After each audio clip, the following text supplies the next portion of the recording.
So thank you, everyone. Ladies and gentlemen, esteemed guests, and distinguished participants, good afternoon, and a warm welcome to the Mizuho India-Japan Study Center at the IIM Bangalore. So firstly, I would like to invite Professor Rahul Dey, Professor D. Krishna Sundar, Mr. Ichiro Hoshino, Professor Saidi Pratnam, and Professor Jaideep Sarkar at the stage to celebrate the book launch of remarkable work that embodies the essence of India and Japan collaboration. It is with great pleasure that I stand before you as the anchor for this event, and I'm truly honored to guide you through the proceedings of this insightful journey. Mizuho India-Japan Study Center at IIMB serves as a beacon of cooperation, bridging the realms of academia, industry, and government agencies between India and Japan. Over the years, we have witnessed the fruits of labor that have gone into strengthening the bonds between our two nations in various domains. Today, we have a distinct privilege of unveiling a new chapter in this collaboration through a release of a book that promises to be a cornerstone of understanding, cooperation, and shared progress. Discovery of Japan, Navigating the India-Japan Synergy, Exploring Smart Life Collaborations, and Charting Global Peace and Prosperity, authored by Mr. Ichiro Hoshino, encompasses a tapestry of ideas that contribute to the holistic development of both the nations. Mr. Hoshino's works encapsulates a wide spectrum of topics, offering insights into navigating synergies between India and Japan, exploring collaboration for smart living, and working in the tandem to promote global peace and prosperity. Through this book, he brings to light the deep-rooted connections between our cultures, the historical and societal evolution we have undergone, and the potential for a future characterized by collaborations and progress. I extend a cordial invitation to each one of you, and especially to the students present here, to embrace this opportunity to delve into the rich content of this book, its treasure trove for researchers, academics, practitioners, policymakers, and students alike, who are eager to broaden their horizon and deepen their understanding of the robust India and Japan relationship. So without any further ado, let us start off this event, and may I now request Professor Krishna Sundar, who has been trigger for this project, to introduce the author and his thoughts on triggering this project under the aegis of MIJSC. Over to you. Good afternoon, all of you. I'll take you back a few years into the past to share the genesis of India-Japan Study Center. Way back in 2017, the then director of IIM Bangalore, Professor Raghuram, he is instrumental in IIMB thinking of establishing an India-Japan Study Center, where he chose me to work on setting up the India-Japan Study Center. So with his support, we started working on the contours of the India-Japan Study Center. Precisely on September 14th of 2017, the India-Japan Study Center, on the same day, Japanese Prime Minister Abe-san and Indian Prime Minister Mr. Modi, they laid the foundation stone of Ahmedabad, Mumbai, Shinkansen, that's a bullet train. On the same day, India-Japan Study Center came into existence in IIM Bangalore. Since then, to cut the long story short, it was an exciting roller coaster journey, as I was the, whatever you call, the chairperson to chaprasi of the center in doing all the work. But in the journey, on the very first opportunity, we met Mr. Ichiro Hoshino. He was then the Chief Operating Officer of Mizuho Bank India operations. He demonstrated immense understanding and patience, and he handled all my ignorance and arrogance. But as the saying goes, when we started on a not a so pleasant note, but it developed and flowered into a very strong bond, both at a professional level as well as at a personal level. And to cut the long story short once again, Mr. Ichiro Hoshino is, and he turned out to be, IIMB man in MIJSC Bank. And he championed the cause of MIJSC Bank, India-Japan Study Center. And a very generous endowment we could really get from MIJSC Bank. And it happens to be one of the largest endowments IIMB received. And in that one, the man behind that journey was Mr. Ichiro Hoshino. And getting back to the today's function, I need to introduce Ichiro Hoshino-san. He had more than 3 decades of, he's essentially a banker, more than 3 decades of banking expertise, where he worked with MIJSC Bank. If you really see, it is one of the top 2 banks in Japan, more than $1.9 trillion asset base, with operations in 29 countries. Of course, it also has operations in India. He was the chief operating officer of MIJSC Bank India operations. He worked in MIJSC Bank's London office, Seoul office in South Korea, and also Indian office in Mumbai. And also he was later the general manager, international operations of MIJSC Bank. And recently he moved out of MIJSC Bank and took new responsibility with Family Life Services, which is a mortgage bank and insurer in Japan, as its president. And it is part of one of the large conglomerates, the biggest in the construction space in Japan, the IDA group. But as I mentioned that I had long conversations in the last 6 years with him in my multiple travels to Japan and during the pandemic days over the Zoom.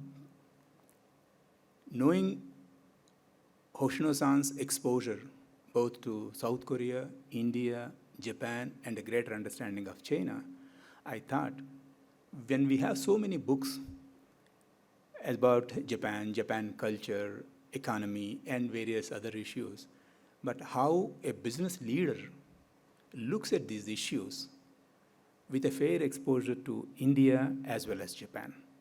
And that made me feel very greedy and approach Hoshino-san with a request, why not he capture his insights? It's not a book where it discusses various theories. No, it is essentially how a business leader looks at issues with such kind of a wide exposure, especially for both these countries. So as usual, Hoshino-san is there to support me.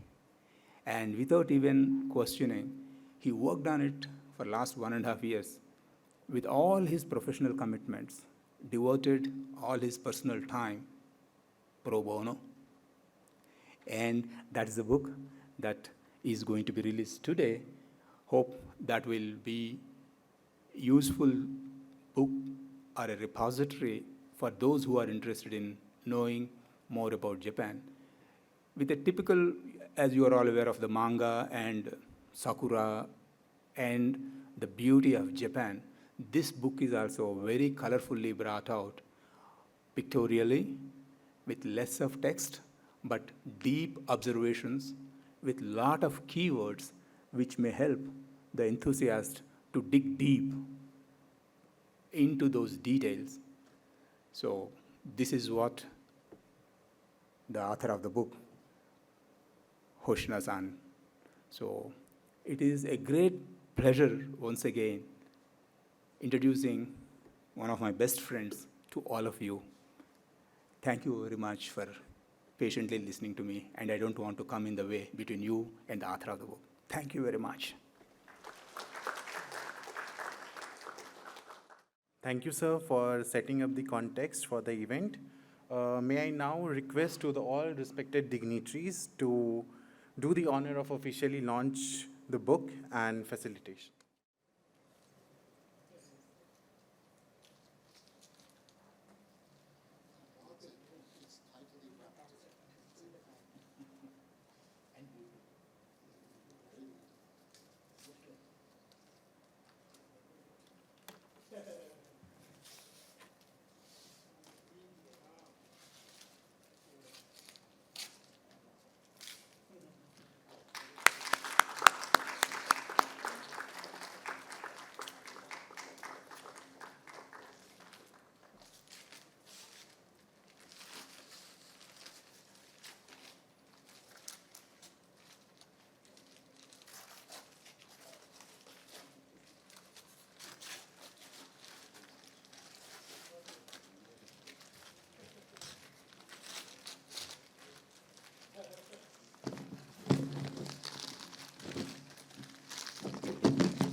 So thank you, Professor Day, Professor Sundar sir, Professor Sarkar sir. Now I would request Mr. Ichiro Hoshino to take us through the highlights of the book and his journey to write this masterpiece. Good afternoon, everyone. Good afternoon. Yes. Thank you very much for being with me for this memorable event. Thank you very much for taking time with me and the staff of MIJSC who have coordinated this event. I'm very much honored to be invited for this memorable event. Let me, first of all, please go next. Shall I? Yes. Let me, first of all, introduce myself. Yes, actually, I'm given up to 15 minutes to introduce myself and introduce this book. That's long enough, but please bear with me for the next 15 minutes or so. My presentation has two chapters, basically. The first one is about myself, to introduce myself to yourselves. And the second one is about the book, how I came to start writing this book, and what this book is all about, and the purpose of this book. And thanks to all who have cooperated in completing this work. Okay, the first part is about myself. As is shown here, I'm Japanese, born in 1965. I'm from Fukushima, the area that was devastated in the earthquake that occurred 12 years ago. After graduating from university, I joined the Fuji Bank, the current Mizuho Bank, straight away. And as Dr. Krishna kindly introduced, I have primarily been engaged in international operations and the production and the development of a core banking system for the bank's international operations. And I was also blessed with an opportunity to work in Mumbai for 4 years, at which time I was able to expose myself to all the good sides of India, culture, people, and everything, food, and the social problems and such. Everything was very new to me and very interesting to me. So I never lost steam in my enthusiasm in trying to understand and know much more about India, Indian people and culture. I have recently retired from Mizuho Bank and joined the Family Life Service, the mortgage bank company. It is working under the house builder conglomerate, IDA Group, as shown here. My impression about India, the picture on the left-hand side is, encircled with the colorful lines. The colorful line, the image of these colorful lines is something that I found on the internet with the keyword chaos. And the picture inside is a street image of an Indian city. Do you see, how it is, the picture inside is harmonizing with the chaotic image of outside? So my impression about India, that was pleasant chaos. It's something that means and proves that I have had a kind of a right feeling about India. There are chaotic things, but everything makes the cultural aspect and the vigorous dynamic aspect of India itself, which really is intriguing and pleases me and inspires me in thinking more about India, particularly about how Japan, my country, can work constructively with India for various multiple purposes.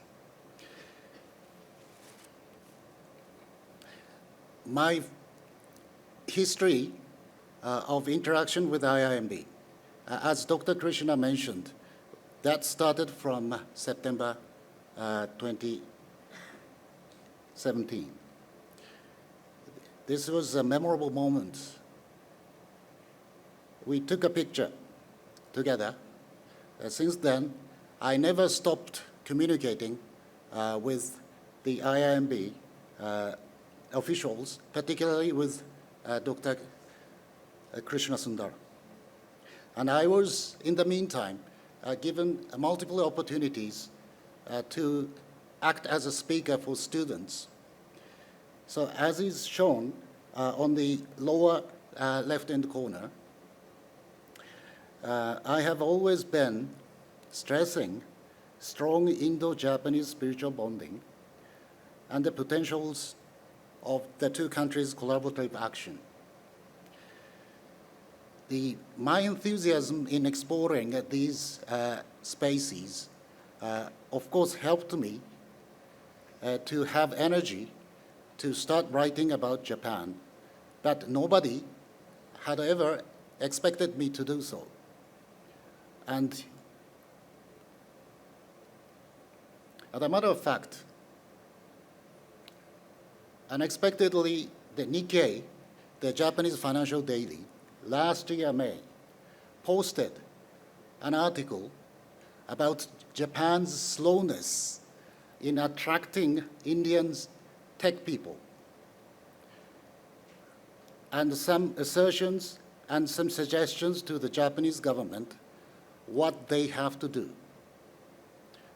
But actually, the reality is the Japanese government and businesses are still slow in associating with their Indian counterparts in an attempt to attract more and more talented people from India to bring new values to the society of Japan, which is still remaining as a challenge. So, in the meantime, as I mentioned, I was given a couple of occasions and opportunities to speak about these aspects, whereby I often referred to the Japanese social challenges and Indian social challenges in terms of how these two countries can work together to help each other, to bring new values for society together, and create something new for the good of society for the rest of the world. For that purpose, come to think of it, the two countries it must be, for the two countries, it must be proven that the two countries have a very strong bonding. And I tried myself to explore this space in order to increase my understanding of historical spiritual bonding that had been established and nurtured over years and over centuries till today. And I have found many, many things. To be honest, I didn't know much about these aspects before I started associating with Indian business, Indian people, Indian society. There is a strong spiritual bond. In other words, affinity or bonhomie between the two countries, sharing each other. And the religious and spiritual connection, as shown here, it's important. Both countries, the people from both countries, are understood to have mutually have respectful nature, which is quite important. And at the personal level, as many of you must be aware, there have been a number of numerous times of personal exchanges in modern history too. All of these aspects are again well covered in the book. As I mentioned, the Nikkei, it's about the Nikkei article that was posted in May last year. This article covers the 5 primary reasons why Indian talented tech people do not head for Japan. Not having a good idea of why, the Nikkei writer then interviewed Dr. Krishna, the then chairperson of Mizuho India Japan Study Center. Dr. Krishna rightly pointed out the 5 primary reasons as shown here in red. English is not widely spoken in the business scene in Japan, and a low pay for the young tech talent, extraordinarily long working hours, and a complex seniority system, and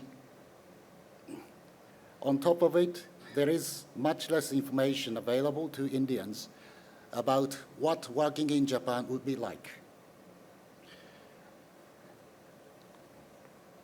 I found that article on the internet, and I was very glad to have an opportunity to reconnect myself with Dr. Krishna online, because actually we had met many times face-to-face, but the recent COVID separated us. So that's why the only thing we could do was to connect ourselves online. So we started discussion about what Japan can do for the purpose of attracting more and more Indian talented people, prompting them to come to Japan and experience the Japanese culture, people, food, and everything, to the extent that they feel encouraged to stay in Japan or work in Japan. So here is the contents. It has 6 chapters, starting from the precise introduction of land, people, and culture of Japan to the readers. I introduce you to Japan first, as shown here, followed by history and societal evolution, as shown here. And the contemporary challenges are also one of the main topics. And I have found that there are so many common contemporary social challenges existing in Japan, which are also well found in other countries, including India. So we came to the point where we need to think about SDGs and ESG. That many of the social challenges of today have much to do with these concepts. So I had an opportunity, as Dr. Krishna finally requested me to write about Japan so that Indian people will expose themselves to the history, people, culture, business, everything of Japan, to the extent that they start feeling that Japan is interesting. Japan is the place that they may find worth going to. I first of all thought about just a 30 to 50 page of small booklet for an easy understanding of what Japan is like. But actually, I ended up writing 300 pages, which represents my strong enthusiasm in wanting to connect Indian people with everything of Japan. That is what I would like you to appreciate while reading this book later.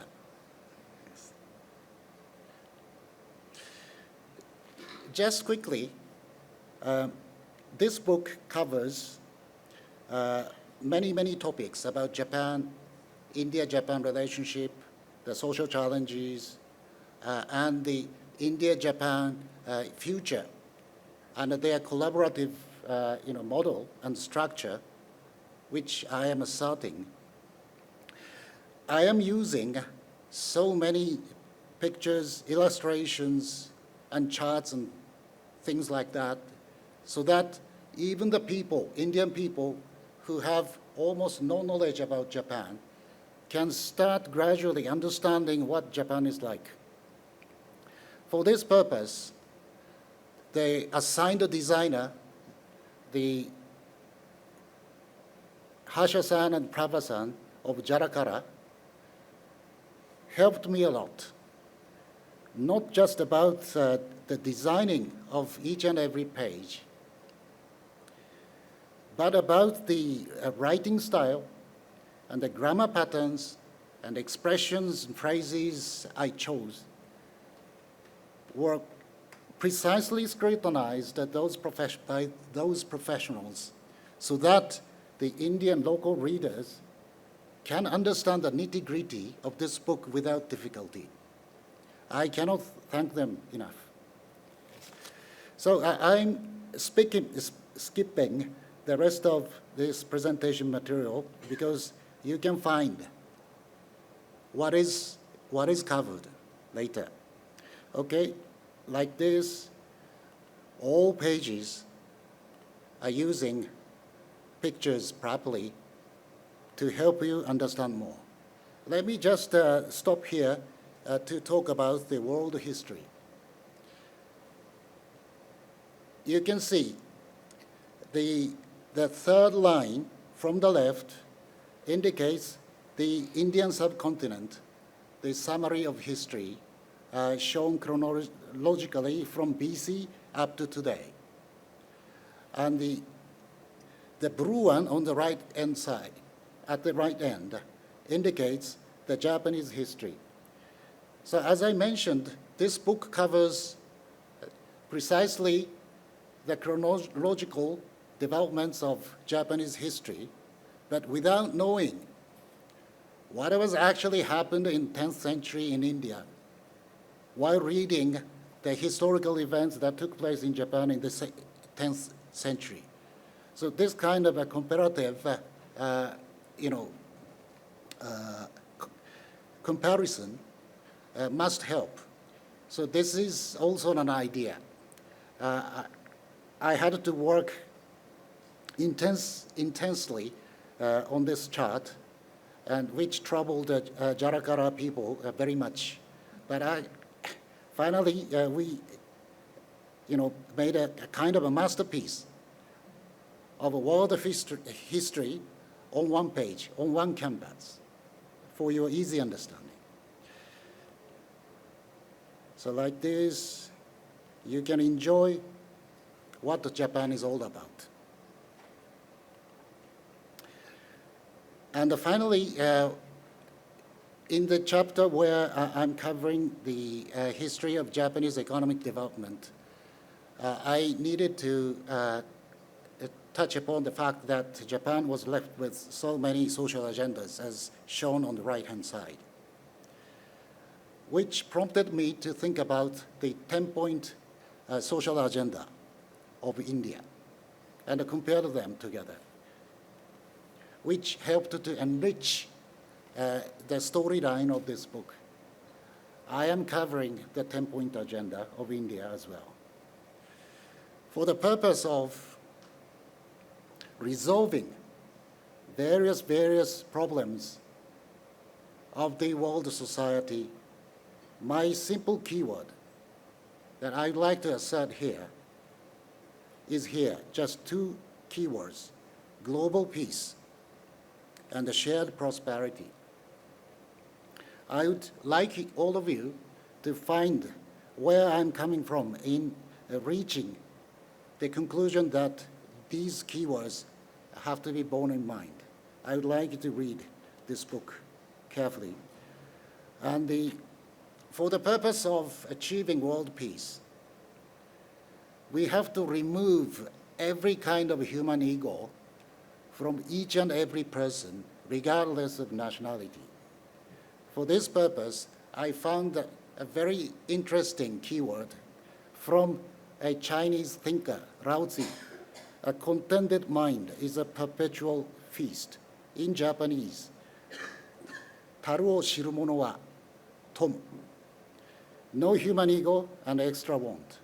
If you are free from ego and you are free from extra want, you don't have to fight against anyone else, which will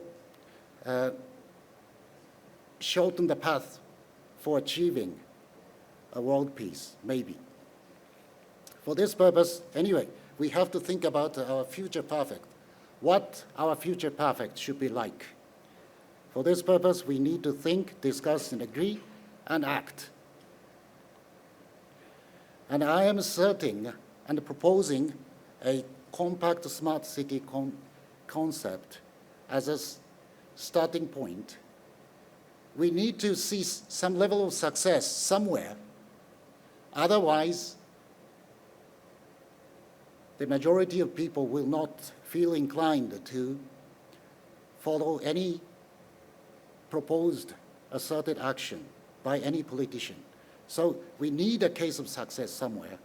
For this purpose, a smart city concept has to realize somewhere in an experimental action.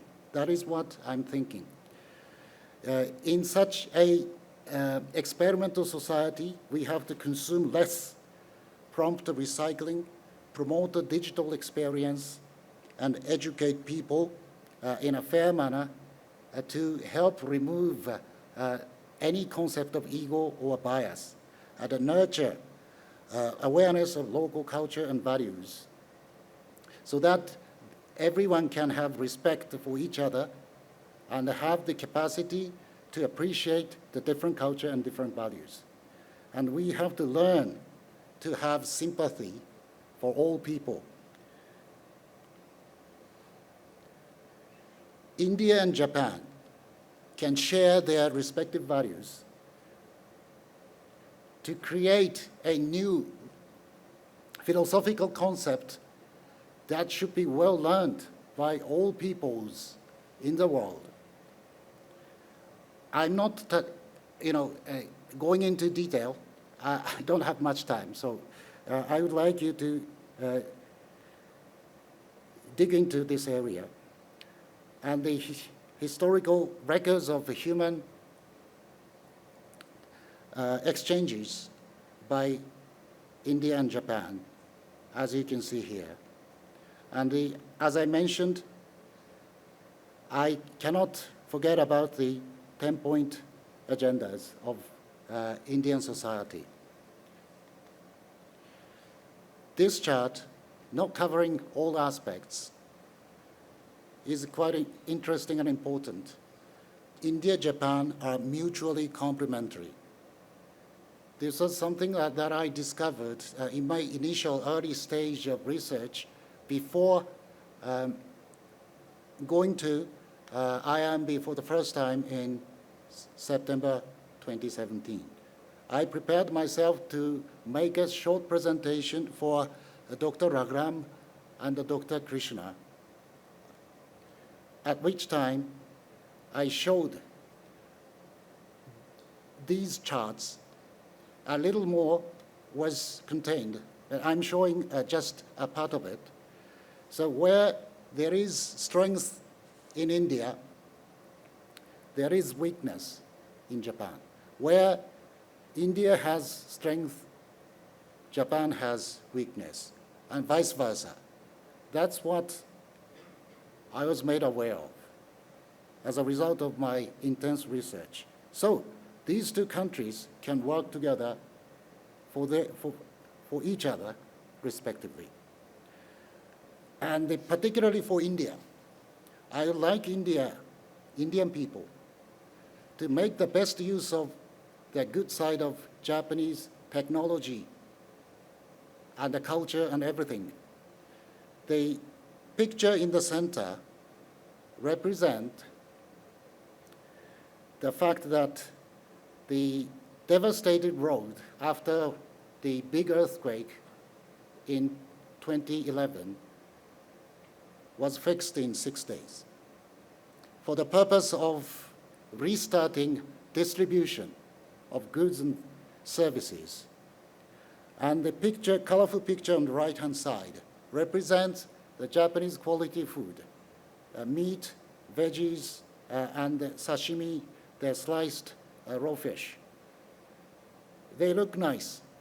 And in reality, the real veggies and fish and meats, if you find the real ones in Japan, you will be amazed. So these types of quality can be replicated well in India. So why not work together is my message. So let me skip this one. I'm telling you, India-Japan has bilateral bonhomie. And what is important, what's the keywords to be observed for the purpose of making the best use of India-Japan bilateral bonhomie in bringing good results as a result of collaboration. This is a concept model of how the world can become much better. You will find more in the book. Finally, about the purpose of this book, let me give you a recap. So I would like you to learn about Japan. It's a pacifist country, and it has a very strong international position to play. And I would like you to confirm the strong India-Japan spiritual bonding and the unlimited potential of the two countries' partnership based upon such spiritual bonding. And I would also like to convey my genuine wish for Indian people's increased awareness and interest in Japan. I'm sure you will find Japan a very good place to stay at or work in. Finally, my gratitude to the people who cooperated in helping to complete this work in a timely manner. Professor Krishna Sundar, Mr. Saideep Ratnam, Ms. Somya-san, and Maharashmi-san, Sanjeev-san, Prabha-san, and Harsha-san, and all the Mizuho people who helped me with information and who helped me to reconnect with IIMB, and my wife. I shouldn't forget about my wife. Thank you very much for listening attentively to my presentation. This is it. Thank you. Thank you so much, sir, for sharing your valuable insight. May I request now Professor Rahul Dey, sir, to come to the stage and facilitate Mr. Ichiro Hoshino.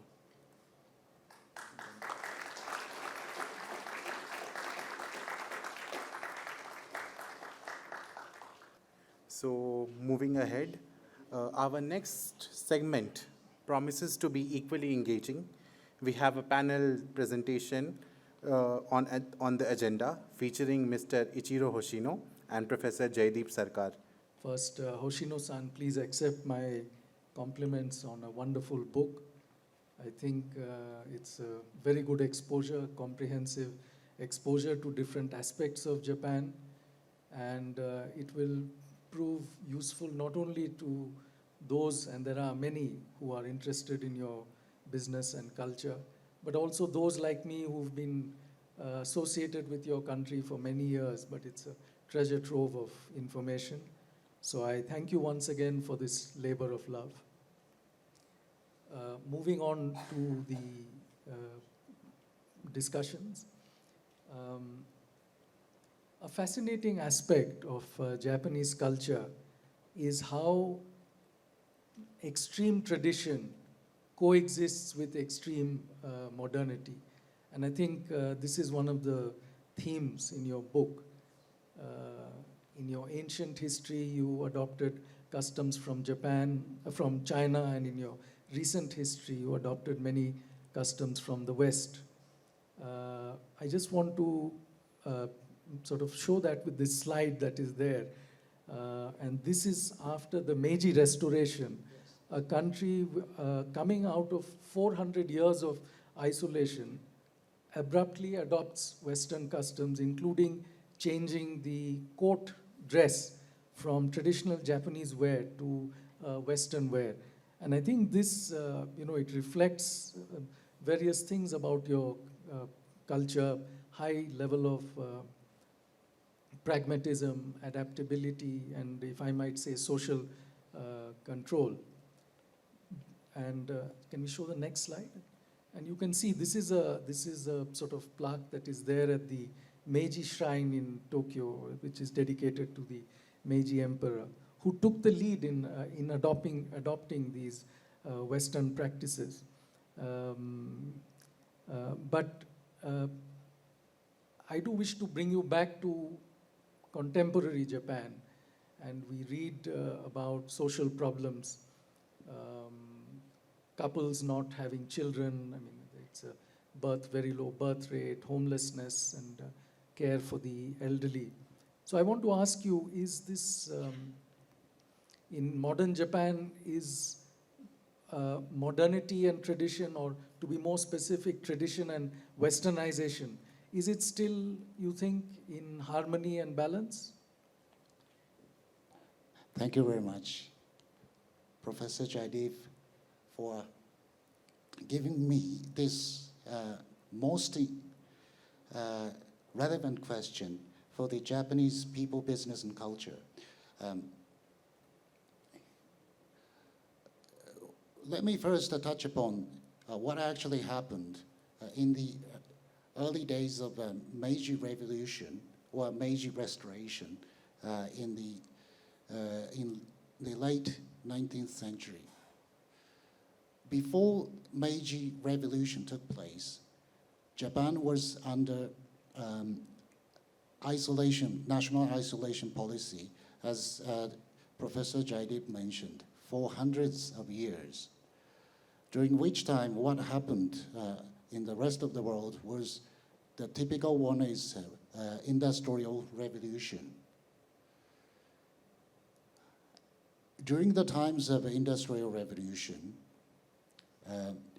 many modern, daily equipment had been made available to life. For example, the gas lights and railway service and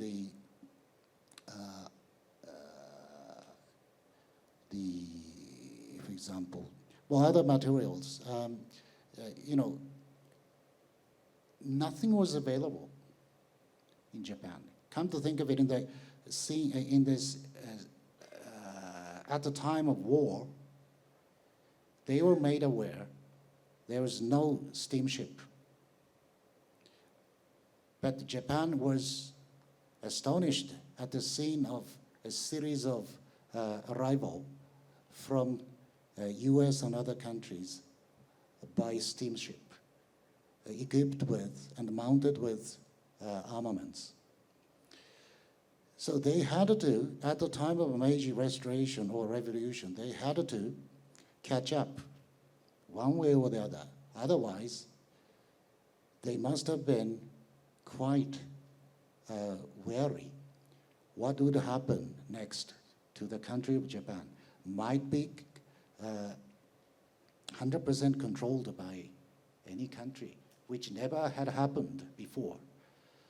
So in such anxiety, I believe that people were made to learn quickly about what's happening or what actually happened in the rest of the world in earlier days.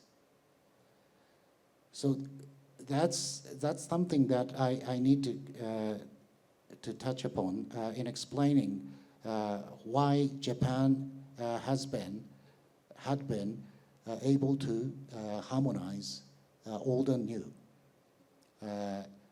in one society.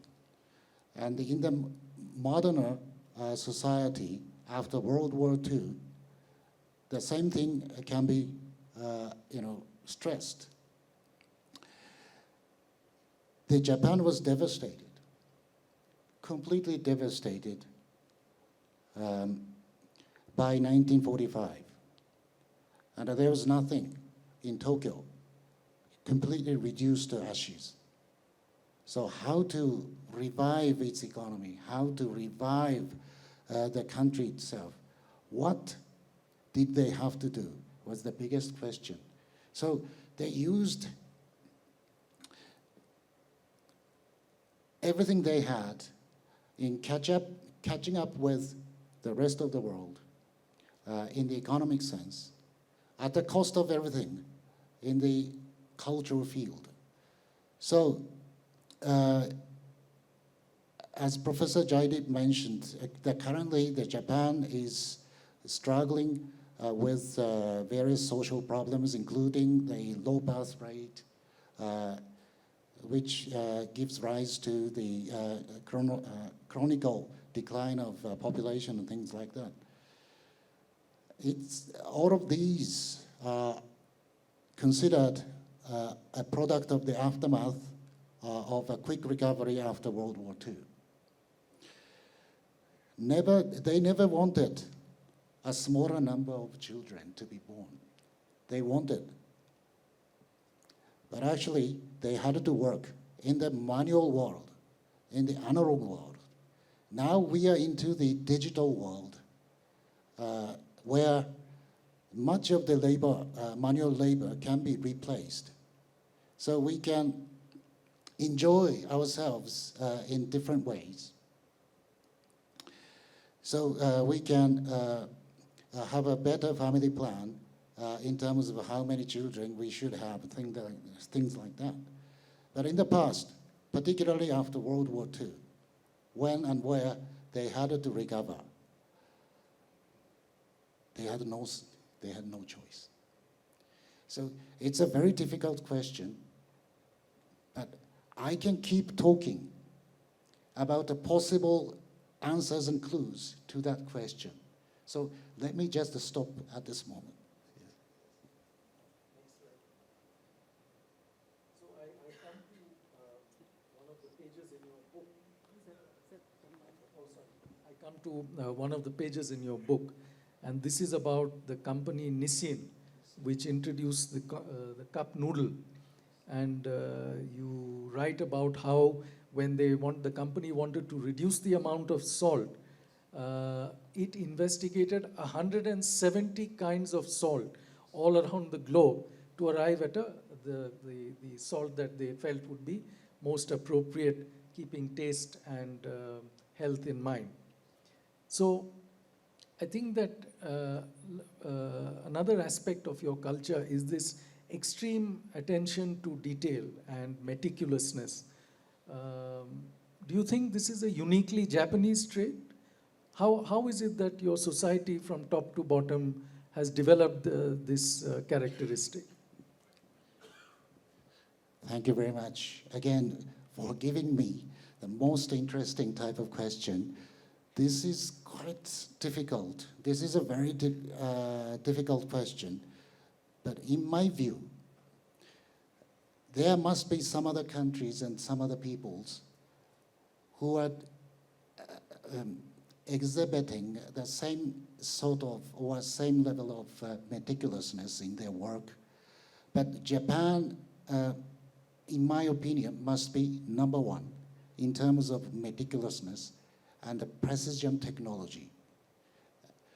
And when it comes to this episode, the researching of 170 kinds of salt in the world, I think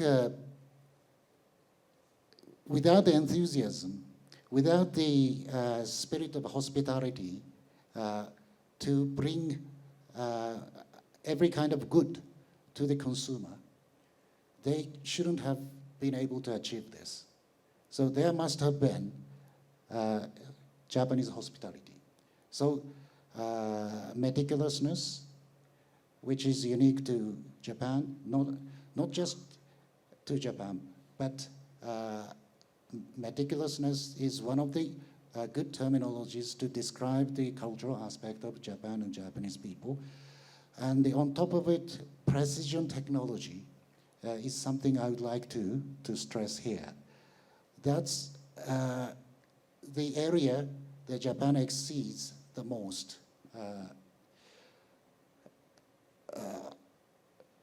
in this field of technology, I believe. Thank you. Thank you. Many complex societies show different types of contradictions. About India, it is said that whatever you say about India, the opposite is also true. And I think Japan also has contradictions. And one of these contradictions is about within your industrial system. You are known for a highly rigid industrial system. And in the 60s and the 70s, Japan Inc., when it was growing, was known more for importing technologies, refining them and using them, rather than creating them. But while on the one side we see this highly rigid structure, on the other side you also are global leaders in creative industries like anime, manga, and Nintendo, and Super Mario. My own grown-up children yesterday were playing Pokemon cards. So I'm puzzled at this contradiction. Where does this creativity, what is the source of this creativity given the rigidities of your industrial system?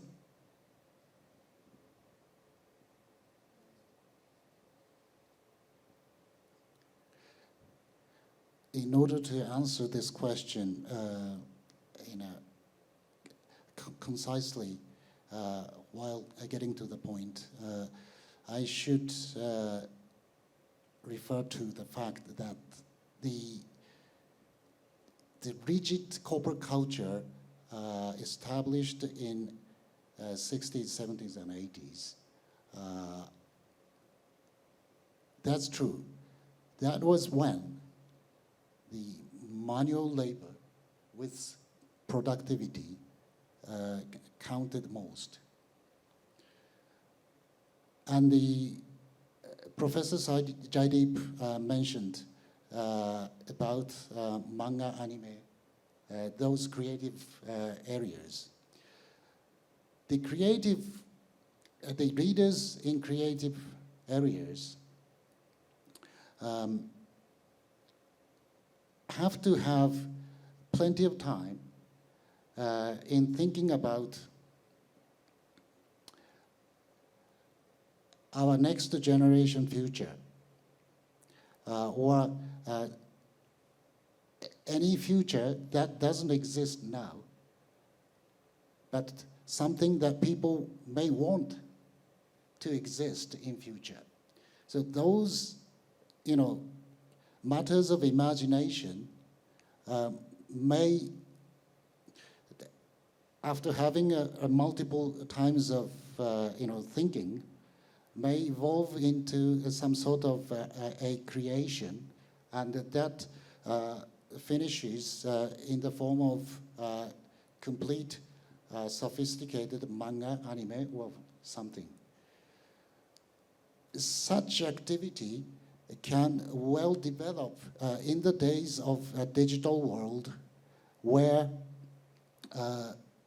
people can concentrate on creativity and not having to deal with bits and pieces on a manual basis. But in 60s, 70s, 80s, people couldn't afford to spend the time working on manga, anime, and things like that. They all, even though the people engaged in those professional fields, had to do something to survive. Particularly in 60s, Japan was not necessarily rich. So manufacturing was everything. To import goods and materials and modify them and make them into a complete product and export, by which Japan was able to become rich. So the age is different. So manga, anime, and other creative field was not necessarily popular, and didn't draw attention from the rest of the world in such early days of 60s and 70s. I think this is the kind of an answer I can think of right now. Thank you. Soumya, can you take the next one? Okay.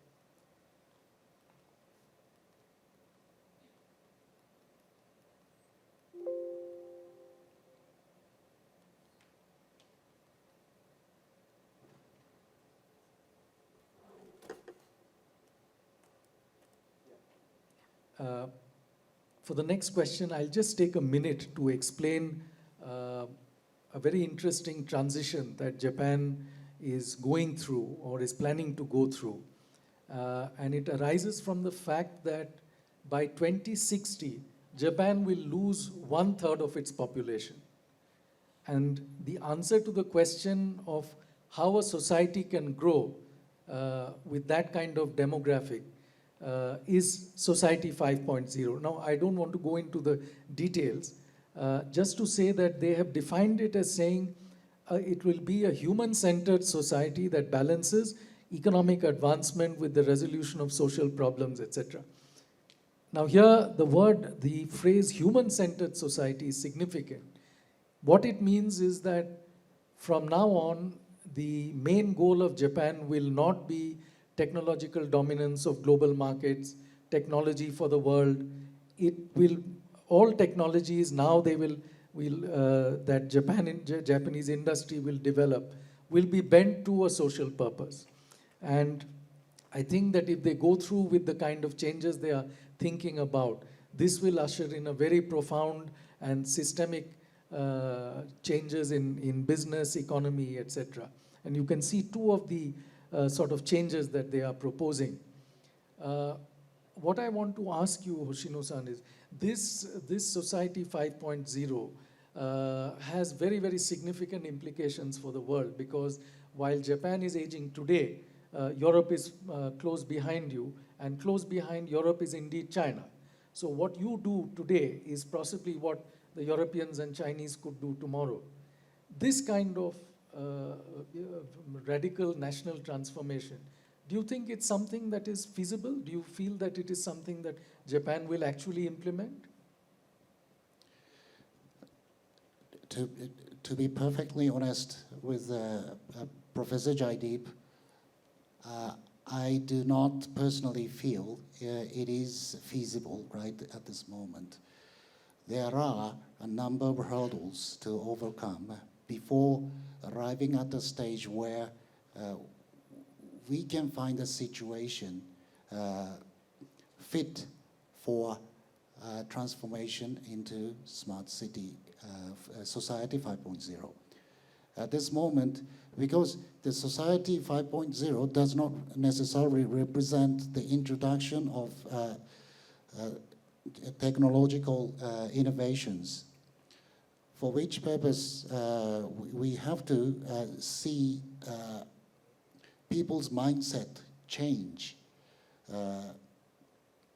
so that they have, all the people will have an advanced mindset to stay nice to the environment, to stay nice to the neighbors, stay nice to the countries that may have different interests from the country you are from. So my point is, what we need to make sure of first is the establishment of good education so that people, wherever they are from, will start sharing the same common social value, the sense of value. Before being able to see such change in people's mindset, I don't believe the transformation to Society 5.0 is infeasible. Whatever it is, particularly in Japan, I don't feel it is possible. Okay, thank you. I think now, with time running out, we'll open the floor to questions, if any.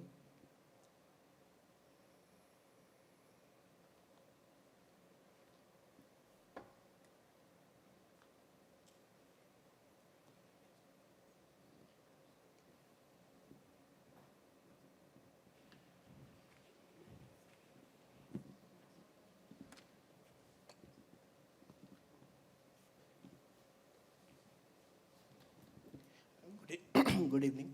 I wanted to ask, after the killing of former Prime Minister Abe, do you think there is a political vacuum in Japan? Thank you very much for the question. Yes, former Prime Minister Shinzo Abe served for the longest term, nearly 9 years. That was quite extraordinary in the Japanese political space. Actually, it didn't happen naturally. The ruling party, Liberal Democratic Party, or LDP of Japan, had been in a very advantageous position over the past several decades. And that never got overturned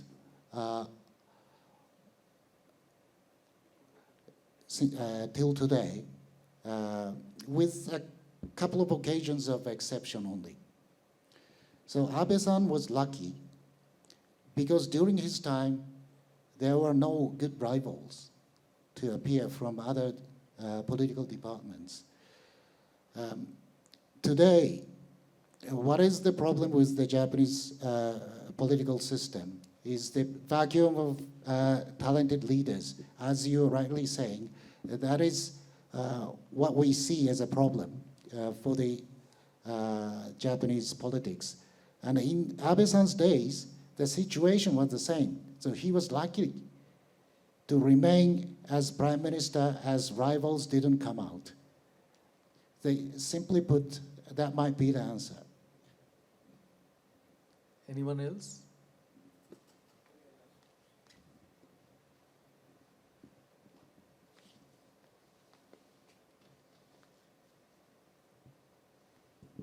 Thank you. I think that was a wonderful summary of the book and beautiful moderation. Just a simple question. With China becoming more and more aggressive in especially the East China Sea and South China Sea, and also groupings like Quad coming up, what is the future of Article 9 of your Constitution? Article 9 of the Constitution, where militarization. Sorry. Article 9 of the Japanese Constitution has always been a hot issue for politicians. Yes.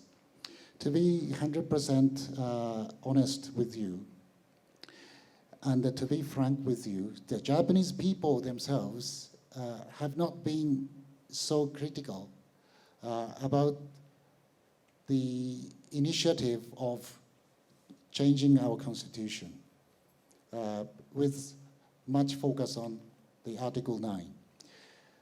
Because what is more important is not about the interpretation of our Article 9 part of the Constitution itself. We have to think, first of all, about how to keep the good political balance in the Asian political space. That's the first thing. We have to think about it first. Then, what kind of role does Japan have to play as one of the economic giants and political leaders in the space of Asia? After that, we may think about as some sort of an addendum to the political, to the Article 9 of the Constitution, so that the Japanese army can make more constructive contribution to resolving any possible skirmishes between the existing Asian countries or any political row between China and Japan, and between Korea and Japan, and things like that. So it is less possible that the Constitution gets changed because it has to go through a very lengthy, complex processes, as you are well aware. Thank you. I can see Saideep trying to catch my eye, so one more question now. No, he's telling me to wind up. Thank you. Thank you, Hoshino-san, for this excellent work. I've been involved with Japan for last 30, 40 years. And you have been so kind enough to say all the problems of Japanese industry or Japanese people for not making India come nearer. But can you also indicate how it can be overcome? Because this question has been there for the last 25 years, almost similar, right from 2000 onwards on the IT. On the other side, you are fully aware that Japan is helping India for many project infrastructure, loan, grant. You have not brought out any point where what India should do to overcome, because I know Japanese industry leaders are quite frustrated with the speed of development of industrialization, business between the two countries. Thank you. Thank you very much. Simply put, the Indian political system has to go through a major change. Even though Prime Minister Narendra Modi, on many occasions, promised to lay out a red carpet for countries that would cooperate in helping India to get rid of their social problems. Japan was listed at the top of such position, but actually the Japanese businesses and the politicians and the people from academia unanimously felt that still the red carpet is cordoned off with the red tape, can never enter to step onto the red carpet. So that's the genuine feeling that the Japanese people and business are actually having towards the situation that they are facing. So we Japanese are genuinely wanting to request Indian people at all levels, from academia, business, or government, to step up and try stimulating and invigorating the political leaders even more, getting them to believe that once the door is open, the red carpet is shining for Japanese, counterparts and the counterparts from other major countries to step in, things will start changing. particularly in the case of collaboration between India and Japan. As I have been stressing many, many times, the two countries have never had a political issue, so we can easily get into the practical talk about what to do next without having to think about political issues and other issues. Yes, and we love each other. Yes, so seeing is believing. Please go to Japan and indulge yourselves in the omotenashi, the Japanese hospitality spirit. And I'm stressing to my colleagues and friends in Japan, because they don't know much about India, Indian culture, Indian people's spirit, and their sense of hospitality. I was blessed with many, many opportunities to enjoy soaking myself into the shower of Indian hospitality. Sometimes a little bit persistent, but I remember enjoying very much being with my former colleagues in Mizuho Bank in India. Thank you very much. Thank you. And in conclusion, on behalf of the Mizuho India-Japan Study Center and the Indian Institute of Management, Bangalore, I wish to deeply thank you for writing this book, for your patronage of the MIJSC, and for your friendship and affection for India. Ladies and gentlemen, please give Hoshino-san a very big hand. Thank you so much, sirs.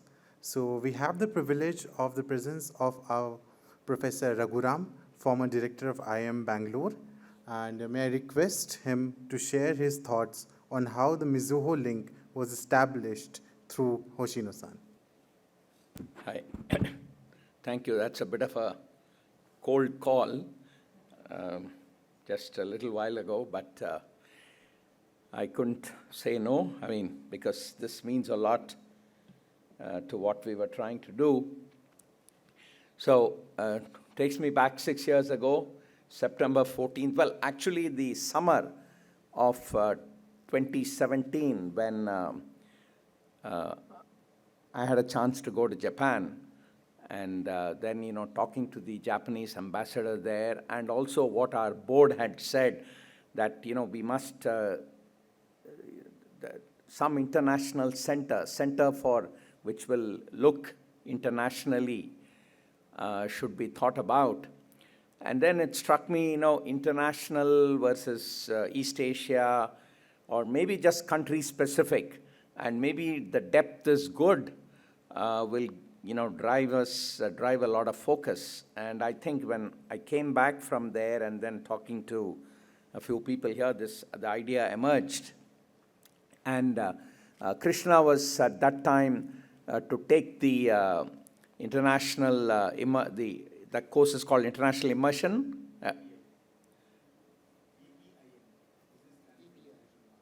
Yeah. So, business planning for international markets. So that was to happen to Japan. And in fact, the registration for Japan was always sort of hitting the roof and, in fact, wanting to go for 2 sections and so on. So I think the idea of Japan clicked, and Krishna, who was already enthusiastically preparing for that, seemed to be the right person to actually drive this. So we got started on it. September 14th we chose because that was the day when the 2 PMs were in India. And as Krishna already mentioned, that was the day when the foundation stone for the bullet train project was being laid. And we were told, we had actually pitched with both the Indian, the Ministry of External Affairs and the Japanese embassy, saying, is there a way that we could be part of the Prime Minister's actually inaugurating this, even on video. It would have been only on video because they were in Ahmedabad, in Gandhinagar.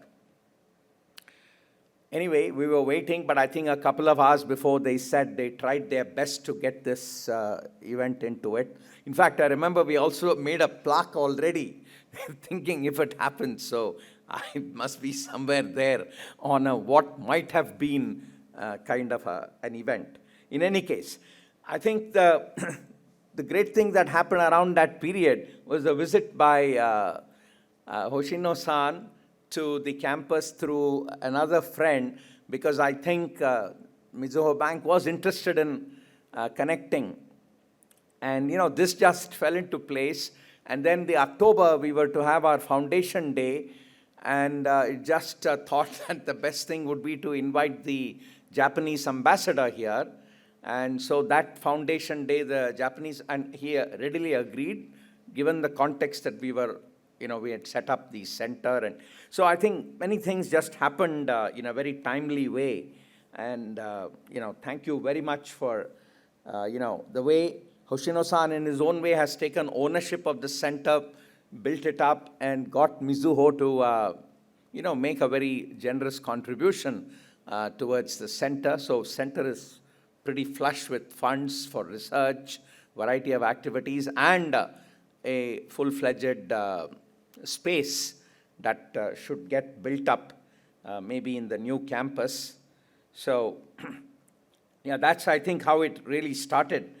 Of course, over a period of time, I think research projects, I keep getting some mail from here, obviously the BPIM course, then Saideep's been putting in a lot of energy. I keep getting mails on what Tatsujin speak, the expert talks, most recently the Meijin Samvad, expert conversation as he calls it, this book by Hoshino-san, and hopefully it will now, the takeoff in terms of really addressing the, the vision of this center to, to actually be able to explore and learn from each other's cultures for the benefit of business, government, and society, keeping in view the larger vision of the institution. Now, of course, albeit with the red carpet and the red tape, I think there's a lot of Japan and India. Of course, for me, somebody interested in transportation, the transport sector, the high-speed rail, of course, is a major, we are a major beneficiary of Japanese technology, and hopefully, we learn from it, have the first service from between Ahmedabad and Mumbai, and then, expand the network, and maybe one day also be in a position to export the dedicated freight corridor Corporation of India, the metros. Most of the metros in India have funding from Japan, JICA, and also the technology flowing in, the auto industry, durables, electronics. I mean, all this in spite of red carpet with the red tape. Well, what is India in Japan? Well, I think a lot of it is really more on the softer side. I mean, obviously starting from Buddhism, which Hoshino-san mentions, and I saw a picture of Tagore and Nehru, and more recently Modi's been, frequently visiting. Radha Binod Paul, I think in one page you have mentioned Radha Binod Paul. I don't know how many of you are familiar with the Tokyo trials, and where one of the judges was from India, and he was the one who dissented on, and that's a story of its own. I think we should all figure that out. Very close, a temple close to the Indian embassy, there is actually a place for Radha Binod Paul, and for people to pay their honors to him. So anyway, I would hope that, you mentioned wabi-sabi, right? Wabi-sabi is the worldview based on acceptance of imperfection and transience. Now, I don't know how much of wabi-sabi an Indian would experience in Japan, because in Japan, the experience of imperfection and transience in some ways is actually organized, because otherwise the culture is so, nearly perfect. But I think the real wabi-sabi experience is for a Japanese in India, because you have to accept the imperfections that are all around and the transience that, that exists. So anyway, with those few thoughts, I wish, our new chair, Professor Jaideep Sarkar, and of course Saideep, for taking on this center forward with the support of the deans. Dean Day is here, and Director Rishi Krishnan, and thanks a lot. I think 6 years Krishna has held the baby, and Soumya, of course. So thank you all very much, and it's been an honor for me. I actually came for the public policy conference, but I couldn't stay away from this event. Thank you very much. Arigato, arigato. Thank you so much, sir. We are nearing the end of our event, but before we conclude, to propose the vote of thanks, I would like to invite our CEO, Mr. Saideep Ratnam, sir, to the stage. Thank you. Ladies and gentlemen, it's been a wonderful afternoon with a detailed exposition of the book by the author. And what followed that was also very interesting, because it was an interaction between an Indian who has deep knowledge about Japan and who is a Nipponophile, so to speak, and a Japanese who loves India, an Indophile. So we at Mizuho India Japan Study Center, for us, making this book a reality has been truly a labor of love. And the journey started 18 months ago, if you remember those initial days which Professor Krishna Sundar mentioned, how we struggled to give it a scope, a thought, a structure. It has gone through many iterations, and before we could reach this conclusion stage. And during this journey, we have been helped by many people to give their incisive thinking, thoughts, advice, and of course support. And we must acknowledge those details very quickly. First thanks, of course, goes to Hoshino-san himself, and he who worked tirelessly and to research very interesting and very less known facts about Japan. What you saw was only a tip of the iceberg. There are many, many interesting things in the book which amazed me when I first read it in the drafts. He has included them to create, in this book, to create a treasure trove, not only for a student who wants to research about the history, the culture, the politics, etc., but also a casual learner, casual visitor to Japan, for example, who wants to learn a little more about Japan before he goes into this unique country. I wanted to highlight just 3 points about what I have learned in these 18 months journey. You saw that history page, which is 100 and 101 of the book. He has created a parallel history of India, Japan, and rest of the world, through all the civilizations, through all the periods, through all the rulers of the various eras.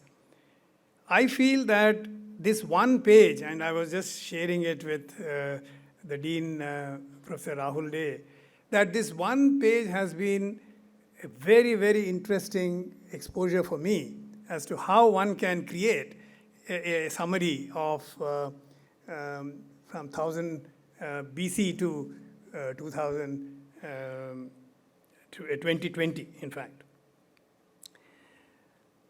This, I think, is an indication of, and actually this process, as he remembers, 15 iterations have happened before what you saw is the reality. So you can understand the type of cross-cultural understanding which he has. He has developed over his long years of working in different cultures. The second fact that I want to highlight was his sensitivity. I feel that you saw many images, the way Nehru and he dealt with his era's prime minister, and then Modi did in his era. They were, as per Hoshino-san's interpretation, they were all treated like equals. I think this is the sensitivity which he has displayed in his book, and I think we understand and appreciate that aspect. And finally, I think you will find it in pages 216, 217. You can browse those books. They are available here. He gives a formula for conflict resolution. I think that is amazing. And I think if the world can learn something from this, in a beautiful equation form, he says how most of the land dispute, because most of the disputes in the world today are land. Maybe it will become water later. But today it is still land. And how those land disputes can be resolved. Very beautiful. I think we really, truly appreciate those things that you have captured. So Hoshino-san, thank you for agreeing to pen down your observations, your knowledge, your perspectives, and putting it into a wonderful book. My second thanks, of course, is to Professor Krishna Sundar.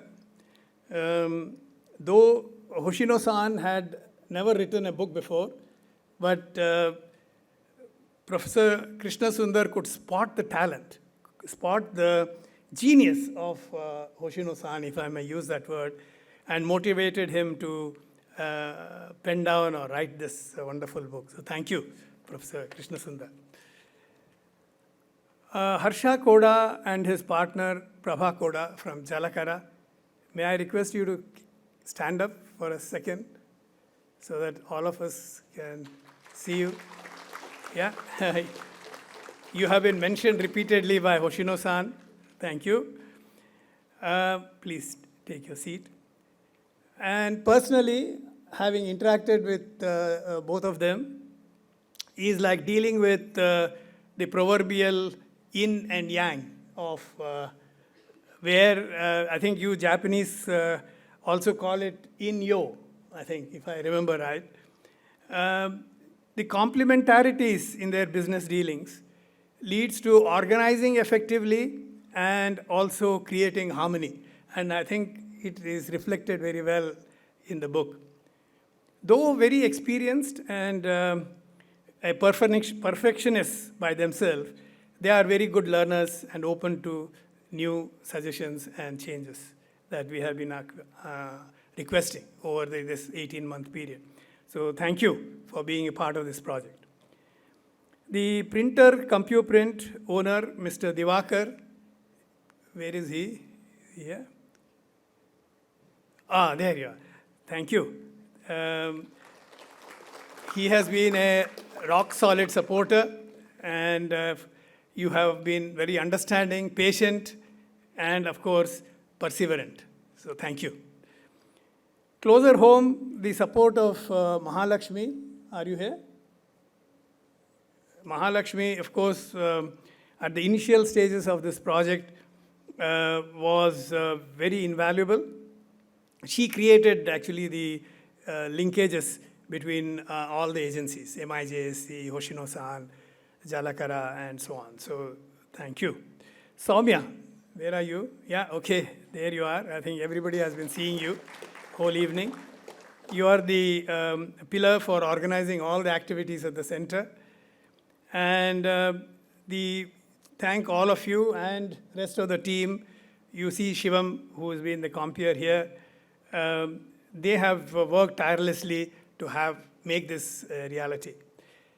Without the, last but not the least, without the unstinting support from CAO and his team, Mr. Shivkoti and his team, stores in charge, Mr. Satyanarayana and his team, communications departments led by Kavita, MDC team, IT and AV team, and UDS staff led by Kumar, this event would not have been possible.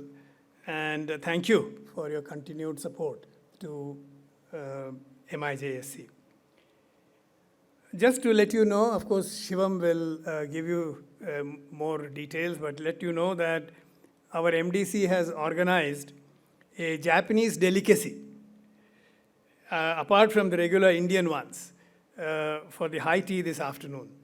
So please join us for this finale. Thank you, sir. Thank